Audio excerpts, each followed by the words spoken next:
AC and NC hierarchy, where the circuits were restricted to polynomial size, but there are also restrictions on the depth of the circuit, right? So NCI had, for instance, depth at most log n to the power I, and AC was similar, but then also allowed unbounded fan-in, right? So we saw some languages that that were contained in AC and NC, and then we also saw that parity, for instance, was in NC1, but then I mentioned that parity is not in AC0. And today we will see the proof that parity is not in AC0. So therefore, proving that actually AC0 is not equal to NC1. Right? So this is one of the rare situations where we have a unconditional separation. Right? So there is AC0 is not equal to NC1. We know for sure that these two are not equal because we have a language that is in one of them but not in the other. Right? And most of the results that we saw, right, and most of the results that are there, even the ones that we did not see, in the case of complexity theory, and particularly also in the case of circuit complexity theory, are somewhat conditional, right? So they say things like Karp-Lipton theorem. So it says if SAT had polynomial size circuits, then polynomial hierarchy collapses, right? It says if this thing happens, then something very unlikely happens. So this thing is very unlikely to happen as well, right? So that's why SAT is unlikely to have polynomial size circuits, right? And right, so ideally, when circuits complexity theory evolved as a field, perhaps the original hope was to find an answer to P versus NP, right? This is like in the case of many subfields of complexity theory, right? So one way to do that would have been to show that some language like SAT does not have polynomial size circuits. Since we know that P has polynomial size circuits, this would imply that P is not an NP, right? However, unlike like I just said, we have Karp-Lipton theorem, which gives a conditional statement to the effect why SAT cannot be why SAT may not have polynomial size circuits. We do not know if any unconditional results of this type this type that will allow us to separate P versus NP, right? So in fact, the whole area of circuit complexity theory, I've heard people tell me that if you look at the kind of results that have come out of this area, and if you look at the kind of people who worked on it, smart, brilliant people, and the amount of time they put into it, the amount of results that we have is very not in proportion to the amount of work that has gone into the area. So it's an area where it's incredibly hard to get concrete results, right? So what we will see today is a rare circuit lower bound, right? Especially lower bounds are very hard. So we will show that lower bound, meaning some language cannot be computed in a certain complexity class or in a certain algorithmic class, right? So like I said, we don't have any results stating that like SAT is not in polynomial size. So now let us try to, in the hope to get something, let us try to restrict the class of circuits even more.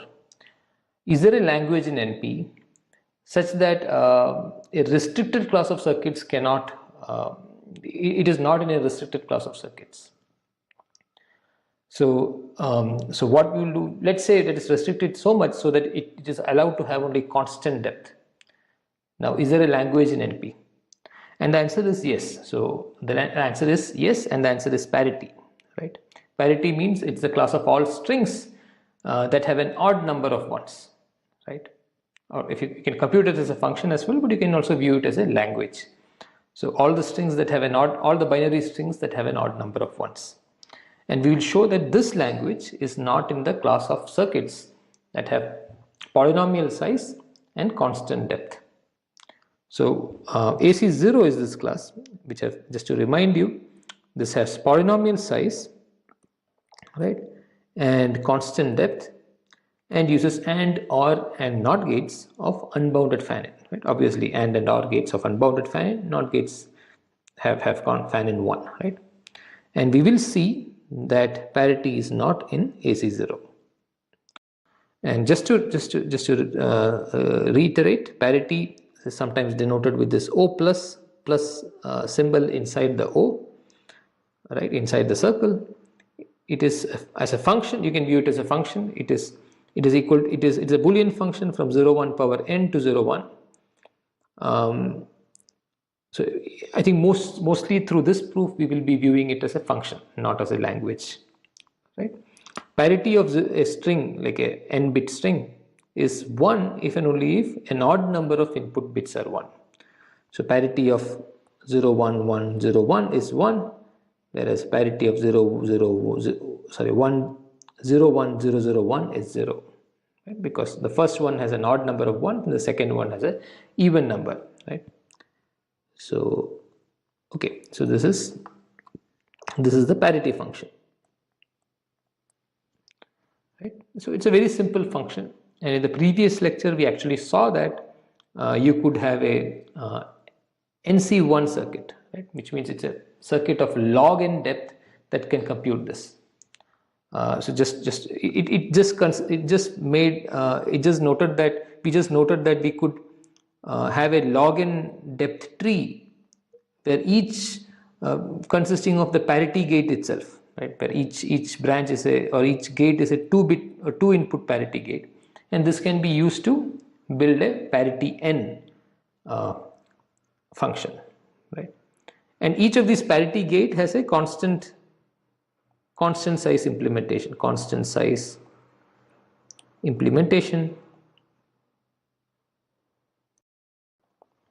using AND, OR, and NOT gates. So that is why parity is in NC1. Okay, right. So as I said, it was kind of a nice big result at that time, and there are many proofs of it, and we'll be seeing one of these proofs. I'll explain more about the proofs as we go along. Right. So why is this, like, one intuition as to why this is a good function to demonstrate not in AC0, right? Because a constant depth circuit of polynomial size, right? So it has polynomially many gates, or it could have up to polynomially many gates, but it is constant depth means it has n inputs, but then constant depth means it's a rather flat circuit. So and since you have unbounded fan-in, you would expect it to like either be independent of many inputs, or if it is dependent on all the inputs or the majority of the inputs, then the gates that are there would be rather very wide, right? Otherwise you cannot really compute using only constant depth, right? In very few number of levels, in a constant number of levels, you must complete the computation. So either you are ignoring many inputs, or you're actually accounting for all the inputs, but then they are all very broad gates that have huge fan-in. But if you have a gate with a huge fan-in, and recall that we only have OR, NOT, and AND gates, right? So OR gates and AND gates that are the ones that can have huge fan-in. But if you have a huge fan-in, even one, if you have a huge fan-in OR gate, even one input being 1 fixes the output to be 1, right? So the other input flipping doesn't really change things. Similarly, if you have a huge fan-in AND gate, even one input being 0 fixes the output to 0. If some other input bits flip, then the output will not change. So the point is that there are a lot of, for any input x, or for any combination of the input bits, there are most of the other bits, if you flip, it is unlikely to change the output, right? So and what I'm talking is in general for any function that can be computed using a constant depth size circuit, a constant depth circuit. So either a lot of inputs are ignored, in which case what I said still remains true, or even if they are not ignored, they are part of huge fan-in gates. So which means it's very unlikely that the output flips when a specific input bit is flipped, right? So this is the intuition. This is saying that most of the input bits, when you flip it, it doesn't change the output. So that gives us an intuition why parity is unlikely to be in this class, because parity function is such that it depends on the number of input bits being, and if it is odd, then the output is 1. If it is even, the output is 0. So whatever be the input, right? So here I said two. I said two strings and the parity was 1 and 0. So just one input bit, when I flipped, the output flipped. And this is true for any input bit. If I had flipped the last bit, for instance, I would have got 0, 1, 1, 0, 0. Again, the output flips, right? Because it depends on all the inputs, and it also flips when you flip any input. So that is one intuition as to why parity is unlikely to be in this kind of circuit with constant depth, right? And this coming to the statement, it's just simply saying that parity is not in AC0, and it has been proved by many people using different techniques. So the first proof was by 3 people, first Sachs and Sipser, right? Then I-type gave another proof later, then Yavo gave another proof later, then Hostad gave another proof, and then the proof that we will see today is by Rasparov and improved by Smolensky in 87. Okay. So in fact, the strongest result is by Hostad. This is the strongest result in terms of the bound that we will get. Okay. Whereas Rasparov-Smolensky's result that we will see today, the proof of which we will see today, actually gives a slightly lower, slightly inferior bound, but it has some other features, okay, which maybe if I have time at the end of the lecture, I will explain. Okay. Okay. So let me just state what Hostad says and what Rasparov-Smolensky says. Right. So parity is not in AC0 is what it implies, but I will just state it. So what Hostad says is that any AC0 circuit that computes parity must have size 2 power order n power 1 divided by d minus 1. Okay. So this itself is a bit of a strange statement, because AC0 implies polynomial. So by AC0 circuit, I mean maybe I should just rewrite it. AC0, instead of that, I should say any constant depth circuit using AND or and NOT gates. Using AND or and NOT gates.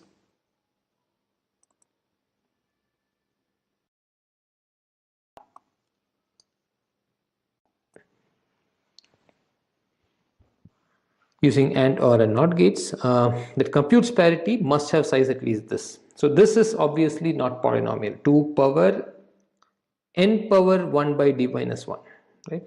Where d is the depth of the circuit, right? So if the depth is 2, then this implies 2 power n must be the size, or 2 power order n. When depth is 10, this implies something, right?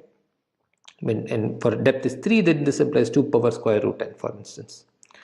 And what Rasparov-Smolensky proved is slightly weaker, in the sense that they gave the lower bound, that is 2 power n power 1 divided by 2d. Okay, so there is a 2 factor in the exponent of n. The n itself sits in the exponent of 2. But there is a 2 factor here, which is not there in Hostad's bound. But we will see the Rasparov-Smolensky's proof. We will see this proof, right? So before getting into the proof, it probably helps to get a feel to what we can do with a fixed depth, right?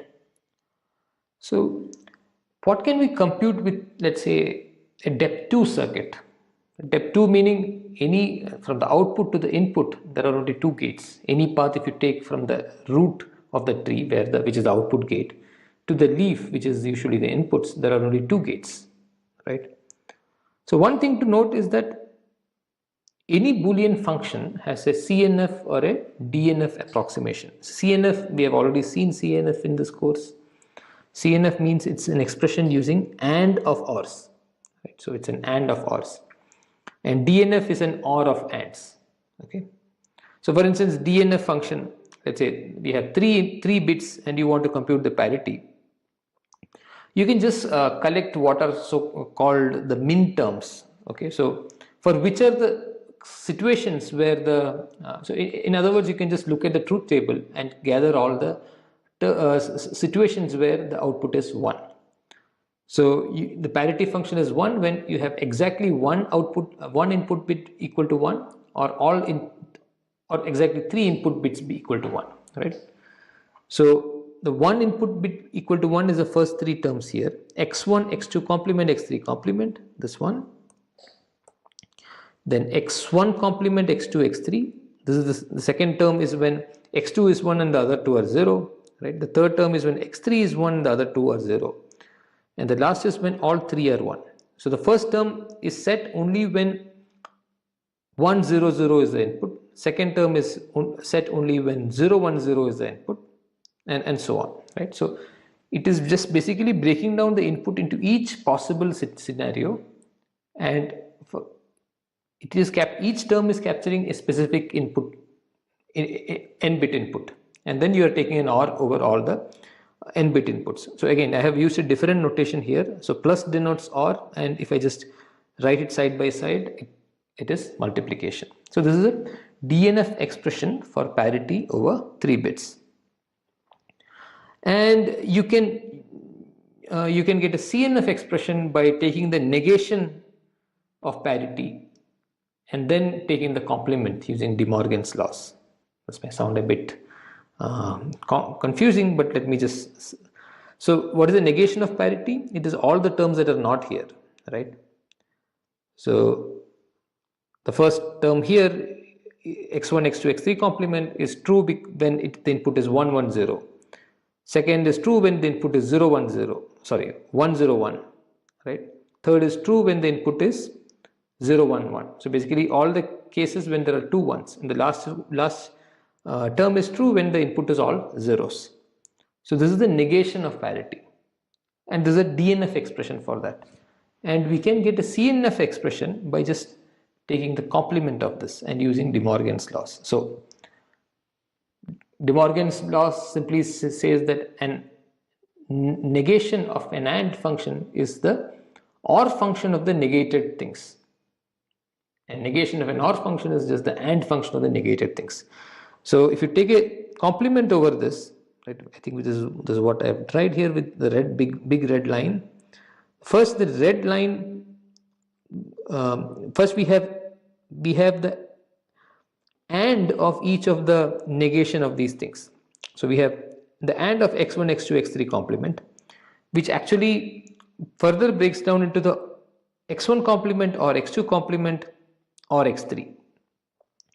And then you have an AND where you have x1 complement or x2 or x3 complement, and so on. You get this. So you have, this is what we have is the Cnf form for parity, and you can verify that this is indeed the case, right? It's basically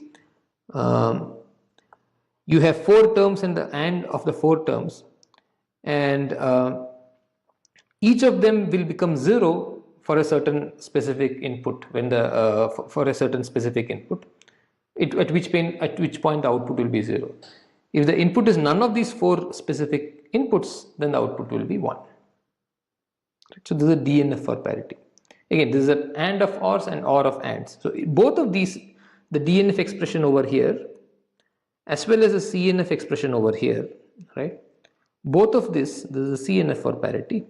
Both of this can be expressed as depth 2 circuits, right? It's, again, we have unbounded fan-in, so it's not very difficult to see how you can express this as depth 2 circuits. Again, if it's not clear, you can work this out. how you can represent as depth 2 circuits, because it is what I've written here, right? So here, how many terms are there? It is 3-bit input and you have 4 terms. So the depth 2 circuit, either if it is CNF or DNF, will have 2 power n minus 1 gates. So it's 4 here when you have 3 input bits. If you had 4 input bits, it would have been 8. 5 input bits, it would have been 16. So it's 2 power n minus 1 gates. And what does Hastad say? Hastad says that if depth is equal to 2, then it is 2 power order n. The d2 minus 1 is 1, so 2 power order n, which is what we have here. 2 power n minus 1 is roughly 2 power order n. So this matches Hastad's bound, right? The next thing that we could possibly consider is depth 3 circuit, right? So what we can see here is that when you have a depth 2 circuit, of course you can compute parity, but then the size of the circuit becomes so huge. We need 2 power n minus 1 gates, which is exponentially many, which we cannot have, right? So this is what happens in the case of parity and depth 2. Let's see what happens when you have depth 3. One way to do it is to consider a 2-level tree for parity, right? So you compute parity of the first k bits, then the next k bits, and so on. So like in blocks of k input bits, right?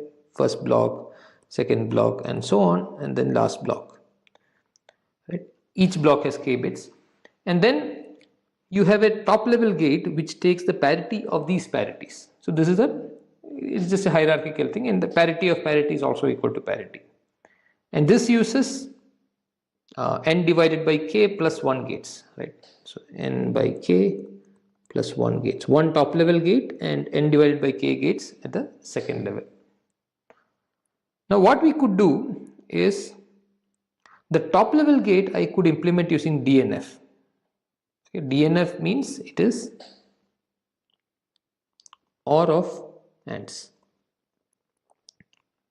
This expression. The first one is written in green. And the second level gates, I implement all of them using CNF, which is AND of ORs.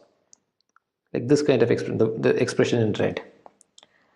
So therefore what we will have, so the OR of ANDs will need depth 2, and the AND of ORs will need depth 2.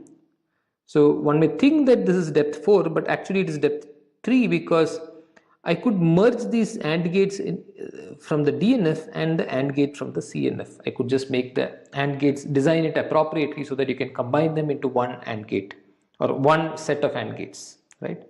So it will be OR of AND of ORs. So whenever these AND and AND are appearing nearby, these AND and AND, these ANDs can be merged to just have one layer of AND gates. So it is just an OR of AND of OR circuit. This is again something that you can check, right?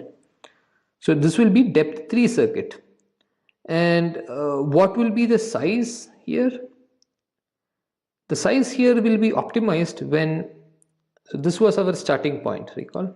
You drew it as k blocks, and so this is block 1, block 2, not k blocks, n by k blocks, right? Block n divided by k. Each block had k inputs. So, and the number of gates will depend on the number of blocks. So, so here we have n by k plus 1 gates is what I said, but this is parity gate, and unfortunately this is not a gate that is available to us. What we have is just AND and OR, and NOT gates, of course. So the point I want to make is that the size will be optimized when it will be when k and n divided by k are minimized. So the DNF or CNF both will, the first one of them will use k gates, the other one will use n by k gates, right? So we have to minimize this function, k or n by k. And what is the k that will minimize this? The minimize both of them. It will be balanced when these two are equal. That will happen when k is set to square root n, right? K is set to square root n, and then in that case the size will be exponential in square root n, which is 2 power square root n, right? This is the size, and this can be generalized to a depth d circuit, where you can have d, basically d minus 1, you can start with a d minus 1 tree of parity, and you could implement them alternatively with DNF and CNF, and therefore you end up merging all the, like, or of and you can merge, or and or you can merge, and at the end you will end up getting a so d minus 1 parity gate tree is what I said, and at the end you will get a depth d circuit. Okay, so maybe I'll just write that as well. Start with a d minus 1 depth tree of parity gates, and then convert into DNF CNF alternately. And again, this is optimized when at each level of this thing, the parity gates take in as input the d minus 1th root of n, right? And the depth of this entire circuit will be 2 power the d minus 1th root of n, which is what we have written here. 2 power the d minus 1th root of n, and that exactly matches with what Hofstad gave us. It is 2 power the order n d minus 1th root of n. Okay, right. So till now we have been just talking about the importance of circuit lower bounds, and then now we have seen what will happen when we try to have a constant depth circuit that computes parity. And what we are seeing is that when the depth increases, I am able to control the size, but still for a constant depth it is still exponential size, right? But this is not a proof. Like, maybe we are just limited in our creativity. Maybe these ideas are the very simple, straightforward ideas. Maybe there is some very extremely clever idea that looks nothing like this, but somehow manages to compute the parity function, right? So this is the issue that all lower bounds have to deal with.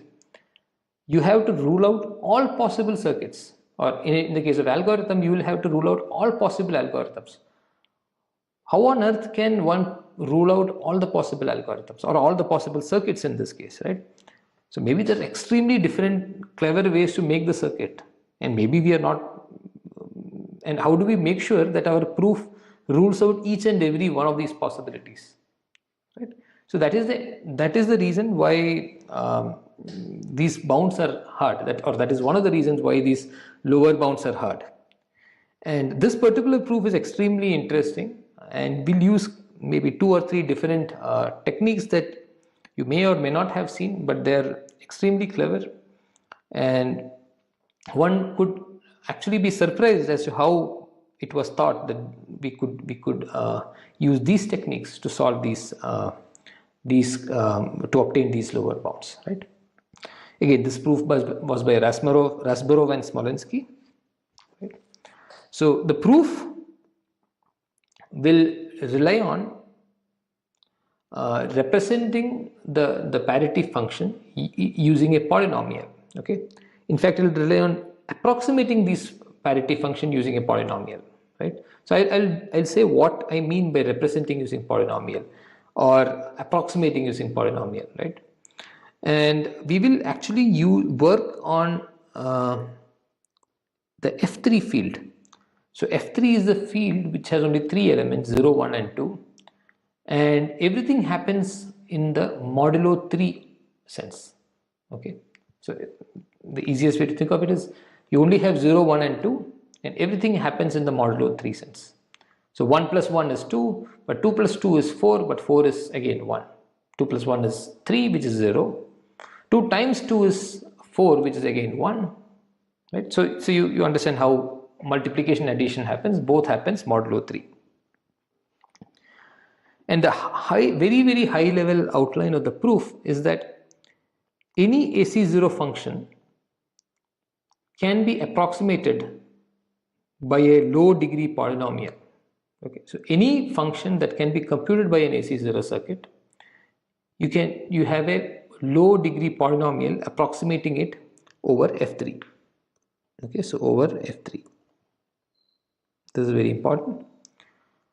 But parity, the parity function needs a large degree over F3. Right? It actually turns out that even to approximate it requires a large degree.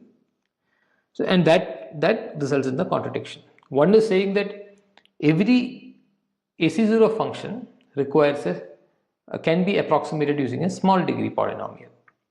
But parity, however, requires a large degree.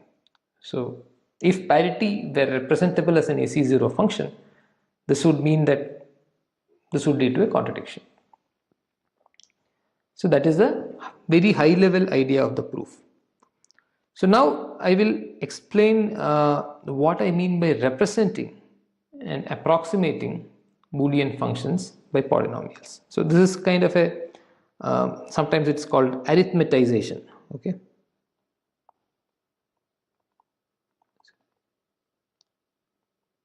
So, we are moving from a Boolean world where there is only 0, 1 to some other world where there are maybe other things like a real number, or in this case F3.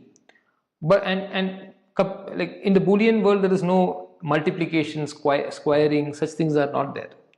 Addition, subtraction are not there. We only have ands and ors. But in the world of arithmetic world, you have addition, multiplication, squaring, division. All of these are there, right? So we'll see what it means to represent a Boolean function using a polynomial. So suppose the Boolean function is f, right? N bit input to a 1 bit output. We will try to represent it using a polynomial f tilde over f3. So very simple way to explain is the AND function is simply the product, let's say AND function of over x1, x2 up to x3, xn, right? And over x1 to xn. This can be represented by the polynomial which is just x1, the product of x1 to xn. Okay.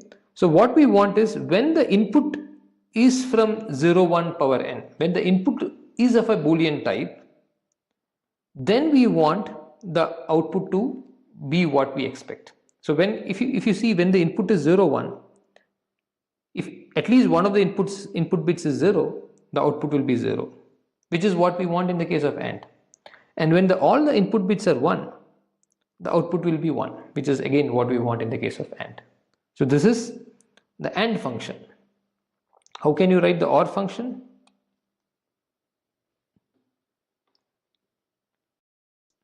So OR is not so straightforward, but one thing we can do is to kind of use the De Morgan's laws. De Morgan's law says that negation of AND is an OR of negations, right? So you can write AND as, so basically you can write OR gate as an AND gate, negated AND gate, and where each input is negated as well. So you negate the inputs, you make an AND, and then negate the output. So which gives us this expression 1 minus x1, 1 minus x2,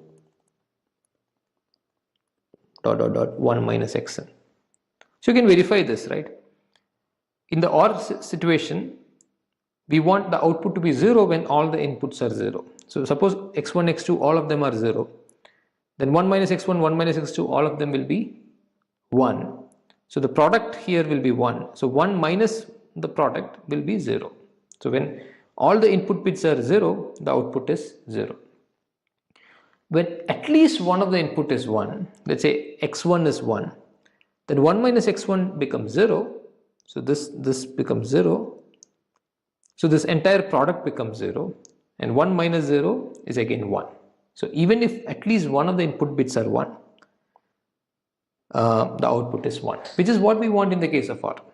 So both and or have representations using polynomial. But these representations, you can see that the degree of the AND representation, the degree is n. And even for the OR representation, the degree is n, right? Because if you just compute there is a x1, x2 up to xn term that is there, right? It might have some coefficient plus or minus 1, but there is such a term that doesn't cancel out with others. So these are ways to and this in when the input is from the 0 1 range, or not even range, when the input is consisting of only 0 1 vectors, then we get the desired output. But these are polynomials, so you can even apply them in when the inputs are not 0 1. So when x1 x2 everything is 2, then this gives us something, right? So you can even what I'm saying is these are polynomials that have other outputs when the inputs are outside the 0 1 range. But the point is that we don't care about that. We only care about how they behave when the input is 0 1 vector. Okay, so for when the input is from this 0 1 vector, then we want the polynomial, which is f tilde, to be equal to the actual function. So again, we have seen two examples, and or, and what are the corresponding polynomials. Okay, one important point is that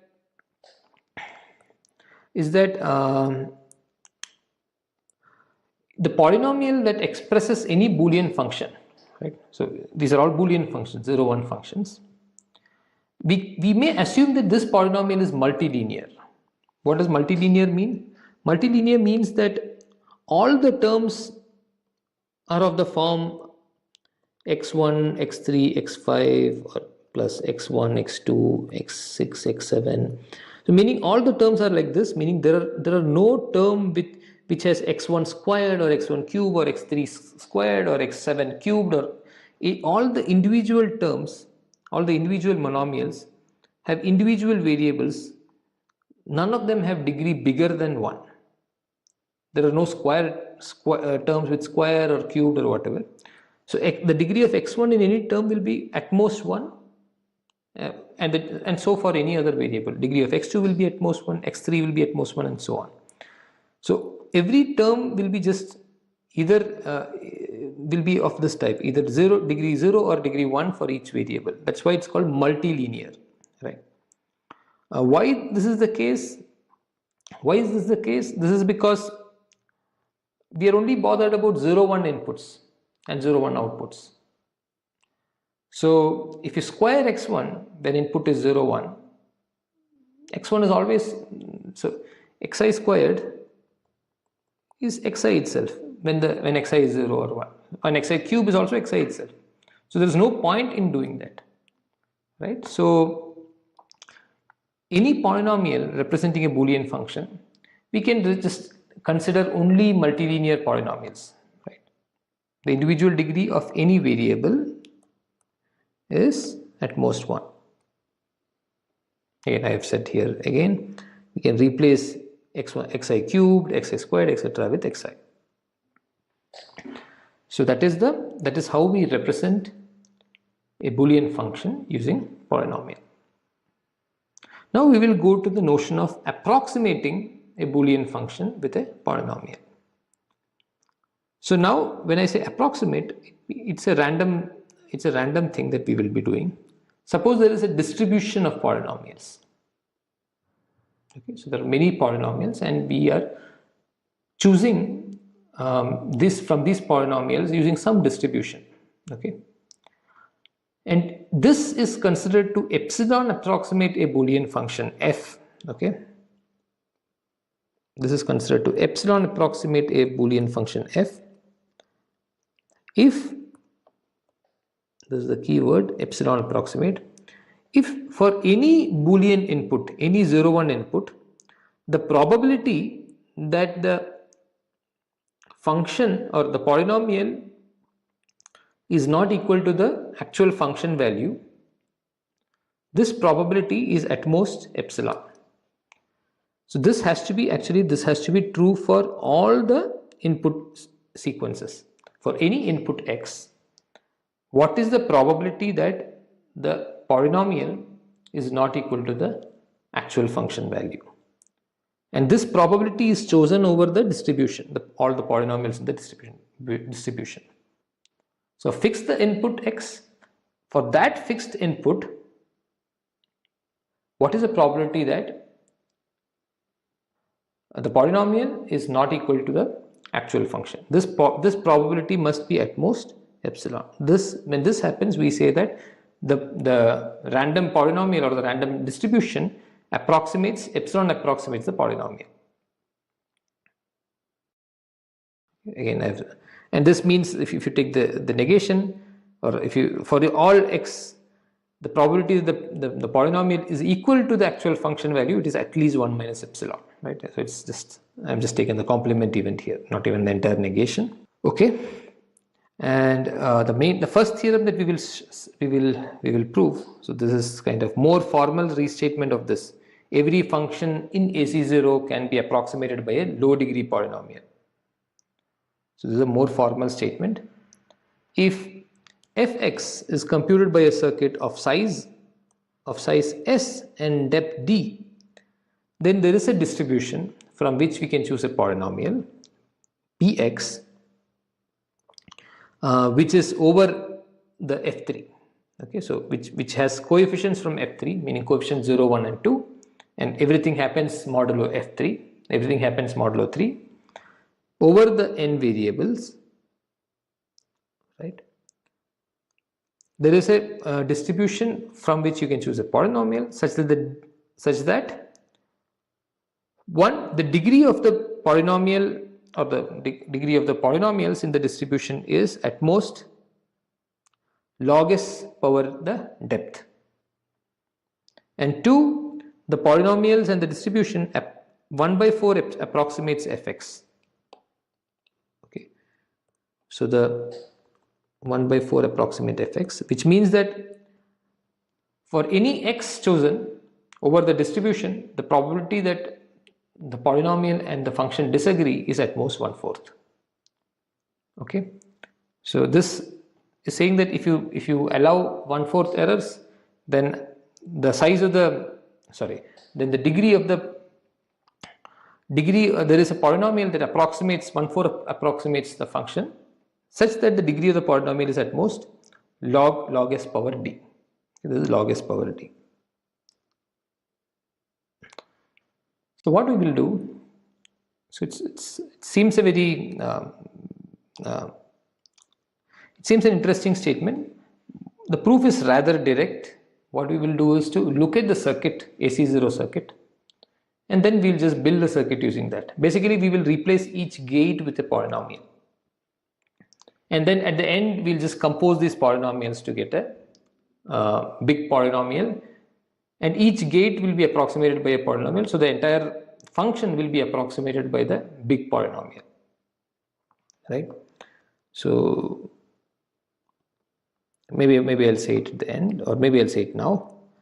So suppose you have an AND of, let's say, 2 ORs. Right? And maybe there is a NOT somewhere here.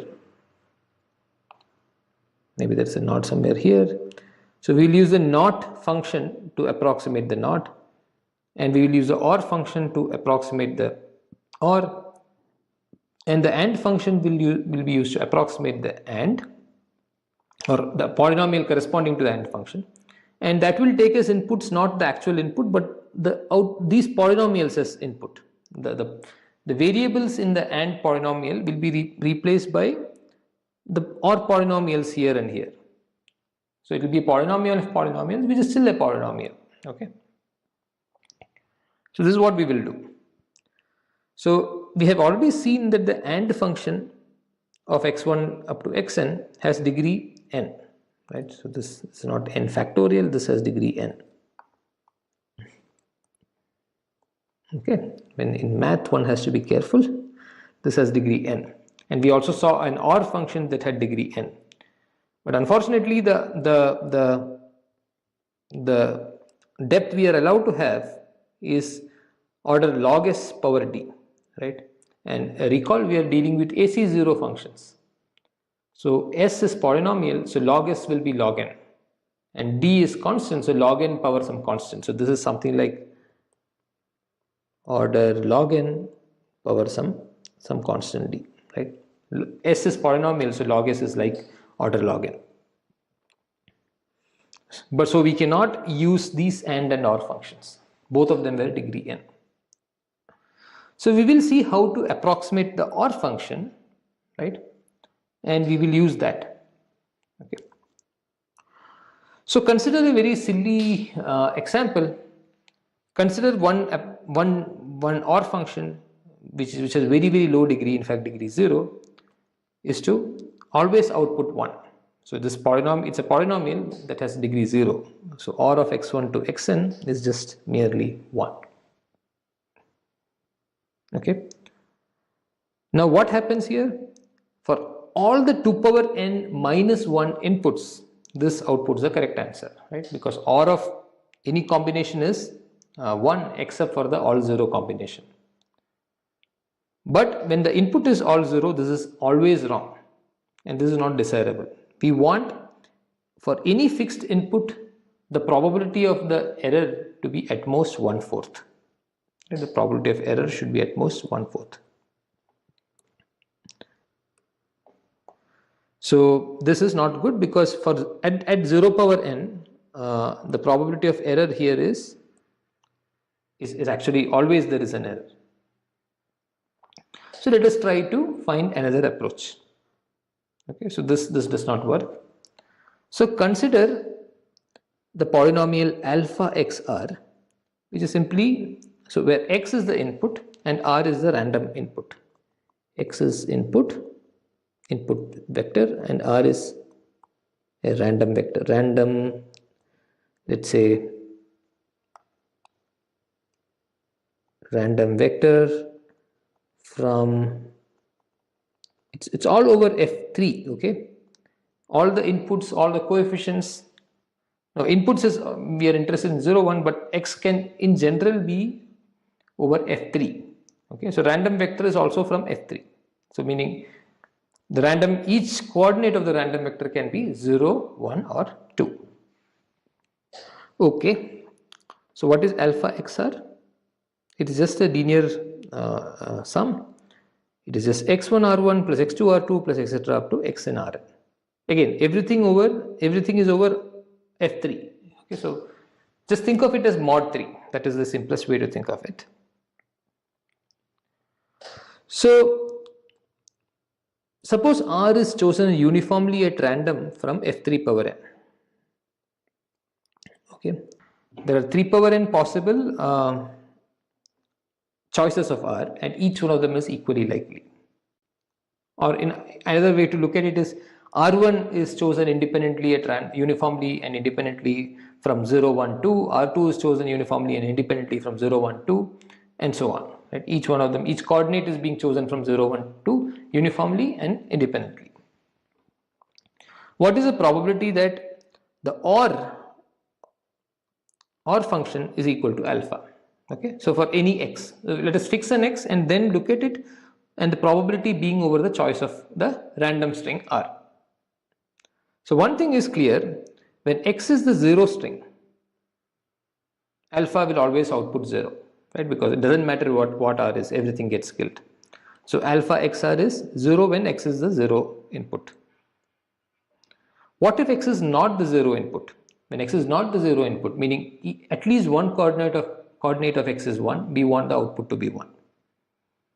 So when x is not the 0 input, there is a coordinate j for which xj is non-zero. If it is not 0, again recall that we are interested in only inputs from 0 1 Boolean input, 0 1 power n. So there is a j for which xj is not 0. Now depending on the sum of the other, what is alpha? Alpha is just summation over xi Ri over all I equal to 1 to n. Now consider the summation of all the terms except the xj alpha j term, except the jth term. We know that xj is not 0. We don't know what alpha j is. So you look at the sum, you look at this sum, and we know xj is not 1. Now which alpha j will make the whole sum? So what will happen to the whole sum can be just changed by changing the value of alpha j, right? For instance, if the rest of the terms sum up to 1 and xj is equal to 1, if alpha j is 2, then the whole summation is 0, right? So in other words, maybe I'll just write it here. Alpha xr is the sum of everything else, I not equal to j xi. Okay, there is an error here. It's xi ri. Xi ri plus xj rj. What I'm saying is that whatever this summation is, now depending on, we know that xj is not 0, depending on the value chosen by rj, we can always make the total sum 0 with for a specific rj. Okay, so there is only one choice of, okay, this is again an error, one choice of rj for which alpha xr becomes 0. The whole sum alpha becomes 0. And this is an undesirable situation, right? We are trying to compute OR, and we know that x is not all 0, which means at least one bit is 1. And we want alpha to be not 0. So there is the problem is there is one choice of rj for which alpha is not 0. So for which there is exactly one choice of alpha for which alpha is 0. There is exactly one choice of rj for which alpha is 0. Okay. So just to summarize, when x is not the all 0 vector, there is the probability that alpha is not 0 is 2 by 3. Right? For the other choices of rj, alpha will not be 0. But notice alpha is a polynomial. So when it is not 0, there are two other possible values it can take. We are all working over f3. So it could be 1 or it could be 2. Right? When I say 0, not 0, it could be 1 or 2.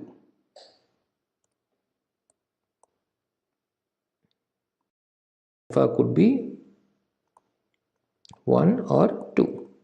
And we don't like 2 because we are trying to approximate or represent a Boolean function. So we want the output to be 1. So from the but we know it is not 0. So at least so far so good. How do we get from 1 or 2 to always 1? So what we do is a very simple thing.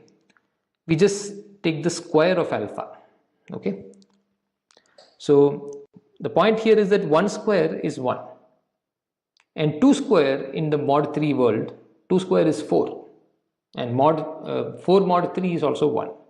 So both ones, if it is regardless of whether it is 1 or 2, its square will always be 1. So alpha, whenever alpha is not 0, alpha square will be equal to 1. Right? So which means I can again rewrite when x is not the all 0 input, the probability that alpha square is equal to 1 is equal to 2 by 3. Right? So alpha was a degree 1 polynomial. Right? Alpha square is a degree 2 polynomial. X is 0, there is no error. Right? When x is 0, we already saw that it always outputs 0. When x is non-zero, there is an error.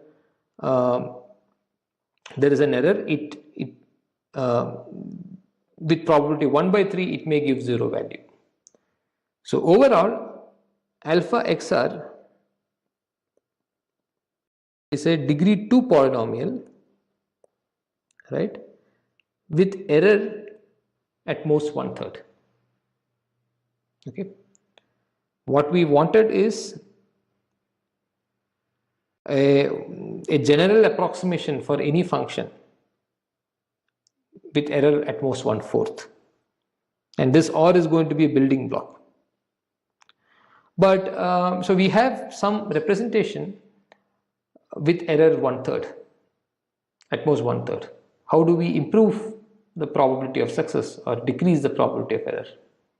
Well, we have seen this in the case of randomized algorithms, right? We just repeat. We keep repeating it and then boost the probability of success. So suppose you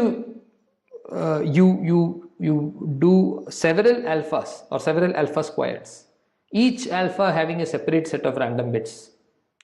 How many? And then what do? You output. So you know that when the actual output, intended output is 0, there is no error. It always outputs 0. The error happens when the intended output is 1, and sometimes it outputs 0. So any one of these outputs being 1, we want to output 1. So we again use the same trick. You do 1 minus alpha square, 1 minus alpha square, etc. and k such times. 1 minus alpha square with r superscript 1 being the first set of random bits, r superscript 2 being the second set of random bits, and so on.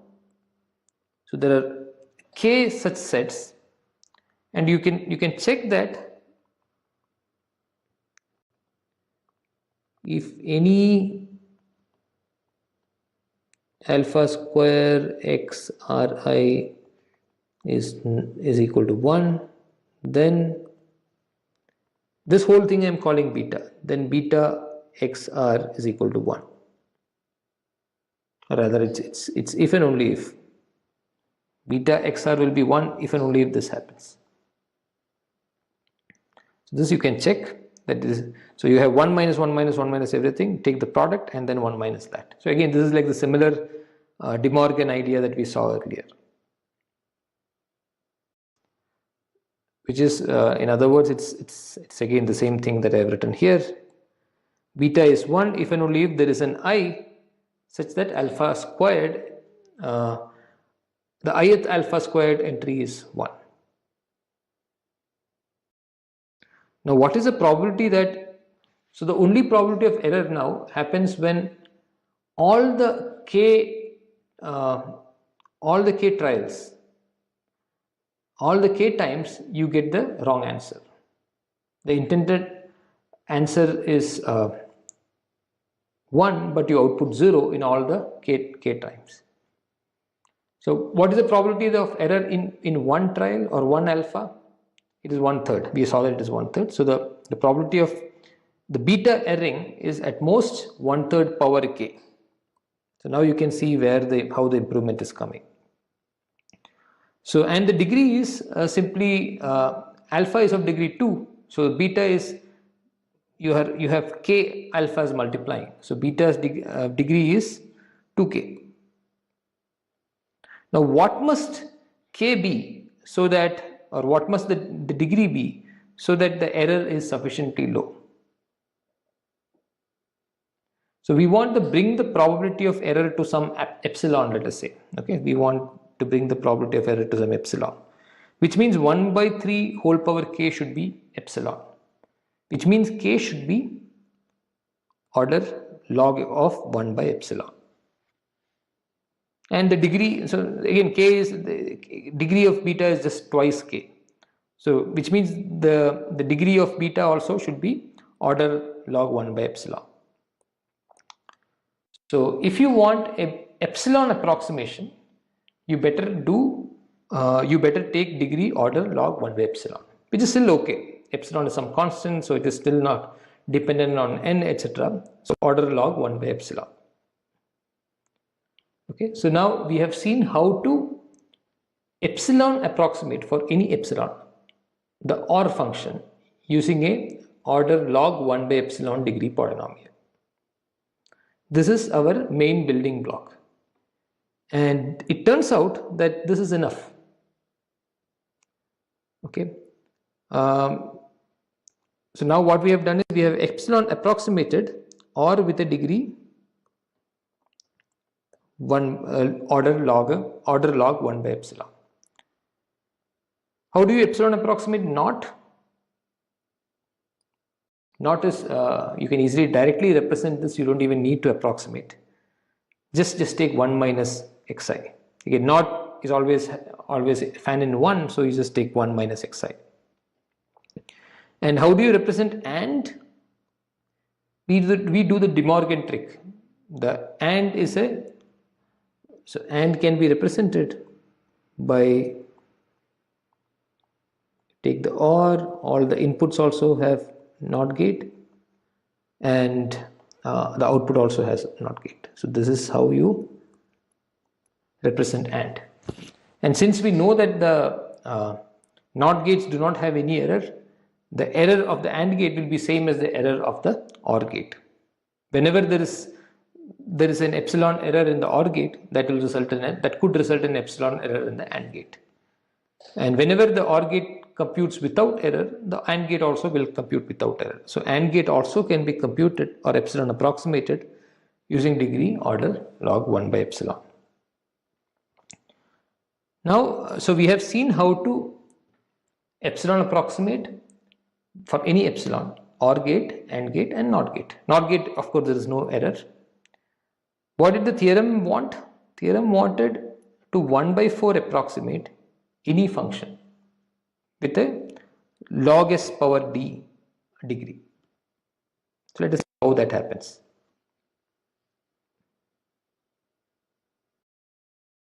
How do you 1 by 4 approximate a general depth d size s circuit? So three things: 1 by 4 approximate, depth d, size s circuit. So what we do is, we have some circuit, right, which is an AC0 circuit, depth or some depth d size s circuit, not necessarily AC0. Let's say the circuit has AND gates and OR gates and NOT gates. We know how to epsilon approximate each one of them, right? So the idea is epsilon approximate each gate, right? You look at the circuit, you epsilon approximate each gate.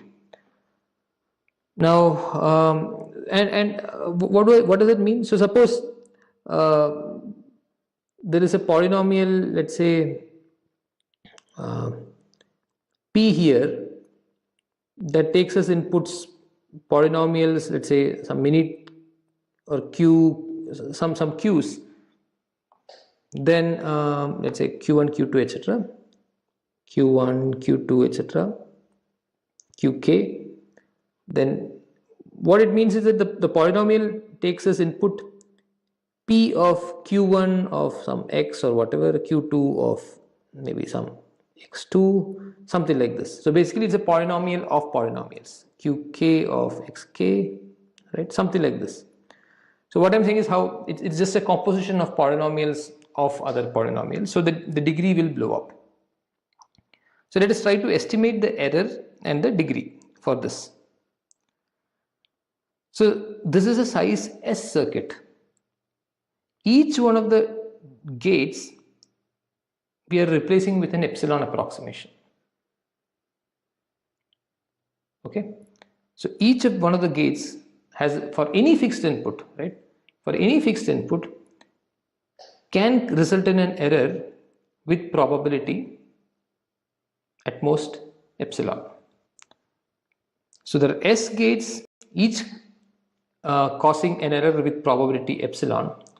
So total probability of error is at most epsilon times S. So this is the union bound. An error could happen in this gate, another error could happen in this gate, but these errors could even coincide. But the worst case is that each error happens in a separate eventuality, separate outcome. So the worst case is when the probability of error is at most epsilon multiplied by the number of gates, right? So the total probability of error is at upper bounded by epsilon times S. What is the total degree? So whenever you do this kind of composition, like I said here, P of Q or whatever, the degree of the resulting polynomial is the degree of P multiplied by the degree of Q. So to see why, so suppose it is like saying I'm computing x power n1. Now I am replacing x with some y power n2, right? So I am replacing x with, so maybe I'll just write it again, x power n1 and replace x with y power n2. So it is like y power n2 whole power n1, which is nothing but y power n1 n2. So the degree is actually multiplying. So n1 and n2, they multiply. Okay. And when you have depth d, you could have up to d levels of such recursive polynomial. So and we know that at each level, the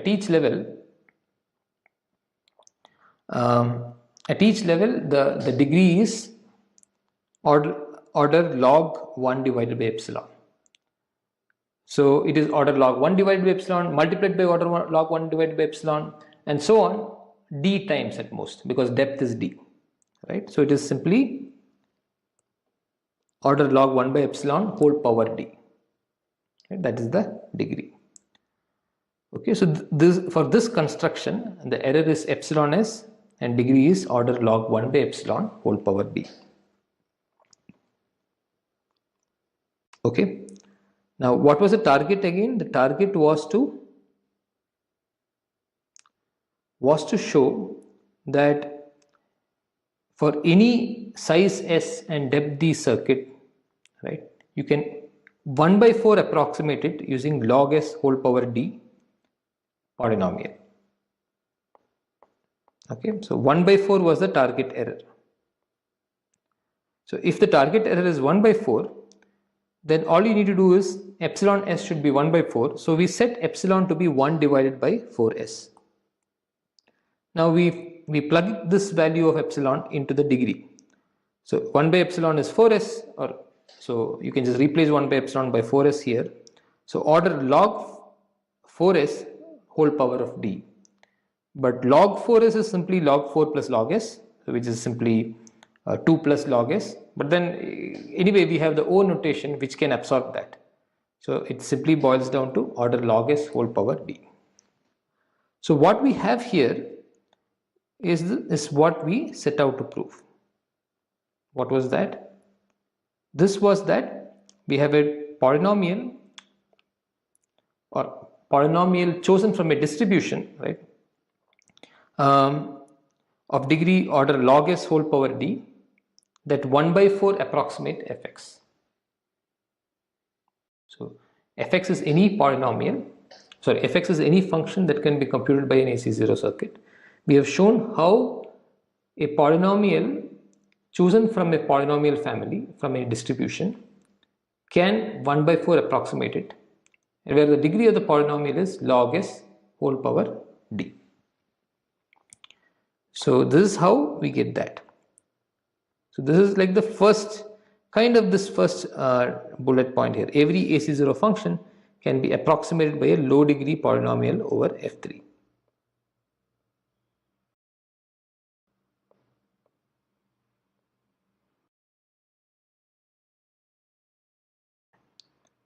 Now I will just say one more thing and then conclude this lecture. Okay. So what we saw was a polynomial, chose a distribution from which you can choose a polynomial that has bounded error. Now let us change the error around. So till now we had error defined as for a fixed x, for a fixed input x, the error was over all the choices of random bits. Now instead, let me just not have any randomness. Let's fix a polynomial and look at what is the, if you just vary the inputs, now what is the probability of the error? So now the claim is that suppose you have a function f, okay, function f computed by an AC0 circuit or circuit of size s and depth d. Now we are claiming that there is a fixed polynomial q, okay, that has degree order log s whole power d, which is the same as what we had in the previous theorem, such that the probability of qx equal to fx is at least 3/4. And in this probability, please note this, probability over inputs, not, there is no randomness here, or the randomness is over the input choice of input. The polynomial is fixed, this is fixed. So in the earlier case, we showed a distribution of a family of polynomials and a certain distribution, such that if you choose a polynomial from that distribution, the probability of error for any input x is at most 1/4. Now we are saying that there is a specific polynomial, there is one polynomial, okay, we are not saying how to find it or anything. There is one polynomial that has the same degree, log s whole power d, such that if you just vary the input, if you choose the input randomly, the probability that the polynomial is not equal to fx is at most 1/4, or the probability that the polynomial equal to fx is at least 3/4. Okay, and this just follows from the earlier and easy to see, so it's rather short. So the earlier theorem gave us a distribution. Whenever the polynomial is chosen from the distribution, the probability that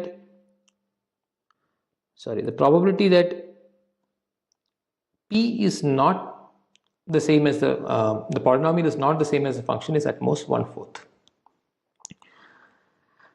Okay, so now let us make the following matrix. Okay, so each row is indexed by an input sequence. So assuming we have n input bits, we have 2 power n possible inputs that we are interested in. All 0 input, all 1 input. So I am representing them as x superscript 1, x superscript 2, and so on. And these are the rows. The rows are the inputs. The columns are the various polynomials that are there in the distribution. So I don't know how many polynomials are there. And the entries are 0, 1. Okay, what do they indicate? 0 indicates that there is an error.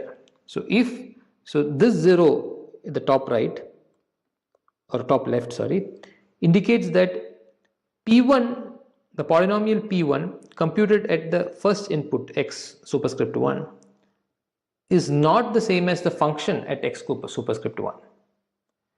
And this 1 that says that the polynomial 2 at x superscript 1 is equal to the function at x superscript 1. And likewise we can fill up the matrix. What do we know? We know that, what did the theorem say? This theorem says that for any input, right, let's fix an input x1 or x10, the probability of the polynomial, the polynomial is chosen from the distribution, right? So from the columns, the probability that the probability that the polynomial chosen from the distribution gives an error is at most 1/4, or it agrees is at least 3/4, which means that you fix an input, let's say xj, it may have some 0, some 1, something, right? So it may have 0, 1, 0, 0, 1, 1, something. When does it have a 0? It has a 0 when the polynomial does not agree with the input, the function. 1 when the polynomial agrees. We know that once you fix the input, the probability that the polynomial agrees is at least 3/4. So which means in this row, it contains at least 3/4 fraction of ones. Right? This is what I am saying here. Number of ones in that row is at least 3/4 fraction. Now I can say this for any row. First row has at least 3/4 fraction, second row has at least 3/4 fraction, and so on. Right? which means that if you look at the matrix overall, the entire matrix, at least 3/4 of its entries are 1. Right? If you look at the entire matrix, at least 3/4 of the entries are 1. Okay, so this matrix is 75% ones. Now let us change the perspective. Now let us try to look at columns. Okay, I know that there is a matrix with entire fraction of ones is at least 75%. Now all I am saying is that there is at least one column that has 75% ones. Right? All I am saying is that there is at least one column that has 75% ones. Why is this true? This is true because we know that 75% of the entries are ones. If there is no column with 75% ones, that means all the columns have less than 75% ones. Let's say all the columns have 70% ones. That means the total fraction of ones is also in the entire matrix is also 70%. That's a contradiction. So there must at least be one column with 75% ones. In fact, there may be more than that. Right? So now let's say that column is pi. Right? This column is pi that has 75% ones.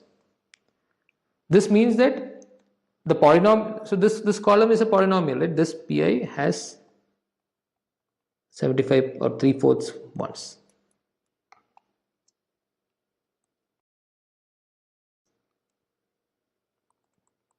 Which means for this particular polynomial pi, 75% of the inputs, this polynomial pi gives the correct answer on 75% of the inputs. Right? This column corresponds to pi. Now you choose that polynomial. So the theorem says there is a polynomial q which agrees on the function, agrees with the function on 75% of the inputs. So choose pi to be that q. That has at least 75% ones, which one means an agreement with the actual function, right? So that shows that there is a polynomial, right? So again, the statement is that if there is a function f that can be computed by a circuit of depth d and size s, there is a fixed polynomial. Now there is no distribution over f3. Again, we are still over f3, such that the degree is order log s whole power d. And if you randomly pick the input, the probability that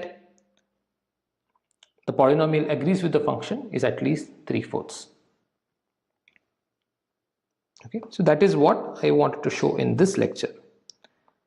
Okay, and in the next lecture we will contradict this, meaning we will say that so what we have shown now is that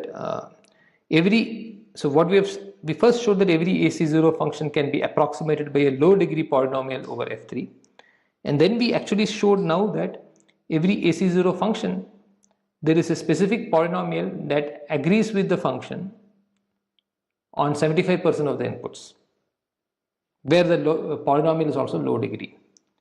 But then we will see in the next lecture that parity requires a large degree. So that will be the contradiction. Okay. So just to summarize, we motivated why it is important to have circuit lower bounds. Then we saw the intuition as to why parity may be the right function. We saw how for circuits of small depth, we saw that the size has to be large if they were to compute parity.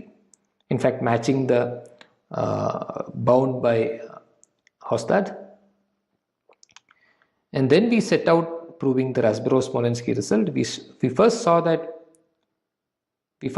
notion of random polynomial approximating a function. We said that a polynomial a function can be computed by a size s and depth d circuit. There is a polynomial and a distribution, or there is a distribution from which if you choose a polynomial, this polynomial will be over f3. So the degree is order log s whole power d, and the polynomial 1/4 approximates f. And then we saw that using this result, we actually get a single polynomial over f3 that will agree with the function on 3/4 many inputs. So if you let the input change, so there's no randomness on the polynomial is fixed, then it will agree with the input, agree with the function